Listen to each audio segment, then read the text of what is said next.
नमस्ते Prince Pankaj sir. नमस्ते। आपको भी। सर ये जो अतीक अहमद और अशरफ अहमद की हत्या हुई हाँ। और उनके बेटे का भी एनकाउंटर हुआ, हम्म। इससे क्या यूपी में गुंडाई और ये माफियागिरी ये सब कम होएगी क्या? आपका कहने का मतलब है क्राइम कंट्रोल होगा या हाँ नहीं हाँ होगा? जी हाँ। अच्छा। तो देखिए, बहुत अच्छा क्वेश्चन आप किए हैं कि क्राइम कंट्रोल होगा नहीं होगा। देखिए, नो डाउट अपराधी में खौफ तो हुआ है, खौफ हुआ है, इसमें कोई डाउट नहीं है। और एक खौफ बहुत ज़रूरी था। लेकिन क्राइम कंट्रोल के लिए एक फैक्टर नहीं हुआ है, बहुत सारे फैक्टर जिम्मेवार हैं। जोगी चले जाएंगे तो उसके बाद क्या होगा, दूसरा सरकार आएगी तो क्या है, ये सब सरकार पे डिपेंड करता है। आखिर यह समझिए कि अतीक को किसने बढ़ाया, अतीक को बढ़ाने वाला कौन है, अतीक के पीछे कार्रवाई क्यों नहीं होती थी?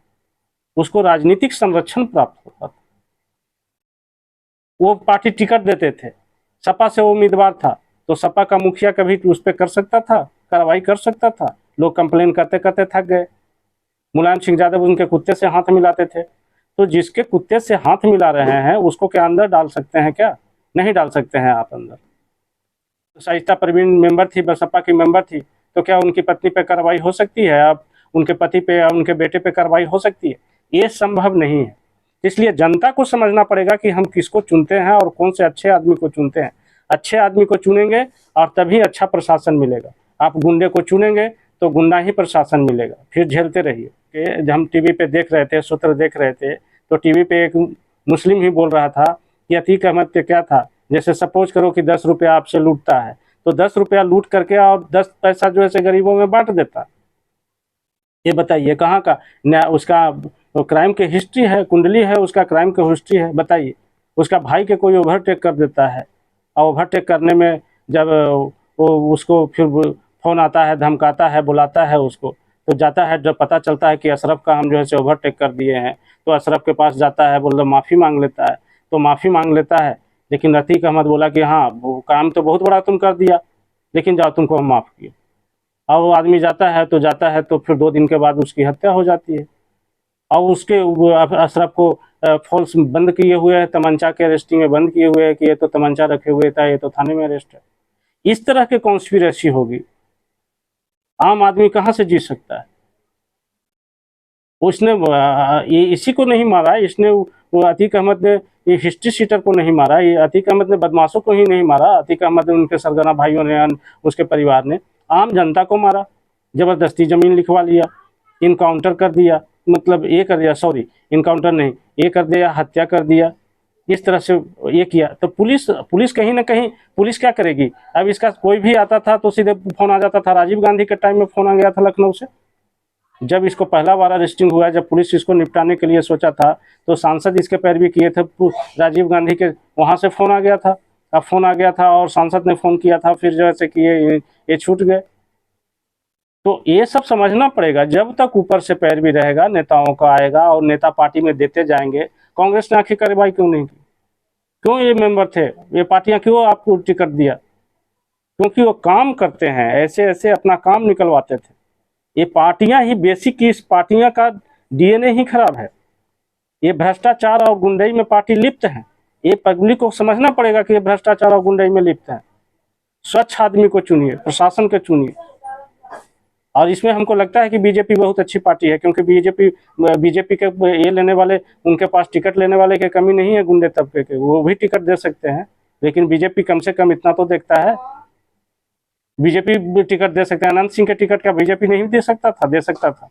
लेकिन अनंत सिंह के टिकट किसने दिया? अनंत सिंह के टिकट जो है कि ये दिया, आरजेडी ने दिया। आप चुनिए अच्छे अच्छे लोग के, तभी तो अच्छे अच्छे लोग मिलेंगे।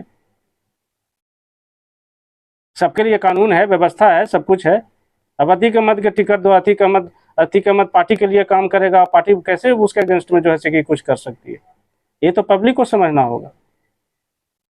अब पब्लिक को जागृत होना पड़ेगा। आज जो है मोदी जोगी के कुछ लोग ये करते हैं, बुराई करते हैं। उसमें बुराई करने वाले में कौन है? कांग्रेस है, लेफ्टिस्ट है, कट्टरपंथी इस्लामिक है संगठन है, वो ज़्यादा बुराई करते हैं।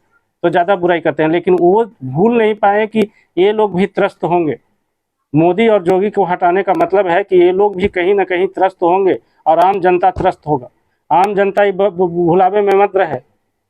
याद कीजिए भिंडरा वाले का, भिंडरावाले के जन्म के पीछे क्या है? भिंडरावाले कैसे जन्म? इंदिरा गांधी कहीं ना कहीं उसे प्रश्रय दिया।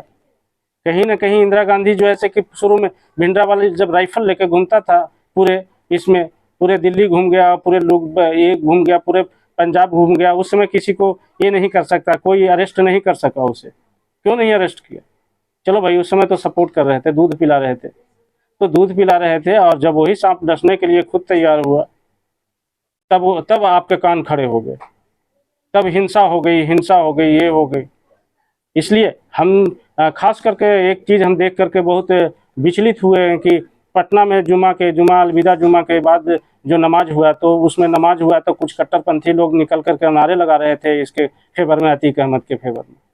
उससे पूछो ना जिसका घर उजड़ा है।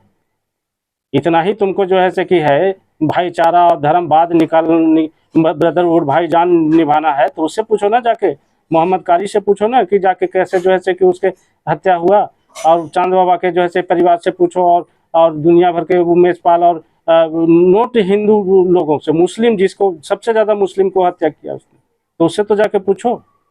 तो यहाँ धर्म के चश्मे से लोग देखते हैं कि भाई एक मुसलमान को मार दिया गया। अरे मुसलमान ने गलत कर्म किया था तो मराया, और आगे भी मराते रहेगा। कहाँ मराता है? जो आदमी धर्म से विचलित हो गए, जो आदमी अपना इस पे नहीं चला, जो आदमी इंसानियत पे, मानवता, जो आदमी मानवता छोड़ दिया, तो मानवता छोड़ दिया तो उसके लिए भी तो कहीं किसी न किसी को भेज देंगे ईश्वर। अंत तो होना था ना, मिट्टी में तो मिलना ही था ना उसे। जैसा कर्म हुआ, जैसा कर्म उसे जैसा कर्म किया था, उसका फल की वैसा ही प्राप्ति हुई।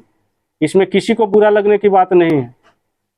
नमाज पढ़ते हैं, उसके बाद इकट्ठा हो जाते हैं कि जुल्म हो रहा है, मुसलमानों पे जुल्म हो रहा है। कहाँ जुल्म हो रहा है भाई? मुसलमानों पे जुल्म हो रहा है। वो जैसा कर्म कहीं किया था वो उसे पाया हो, और आगे भी वैसे ही पाएंगे।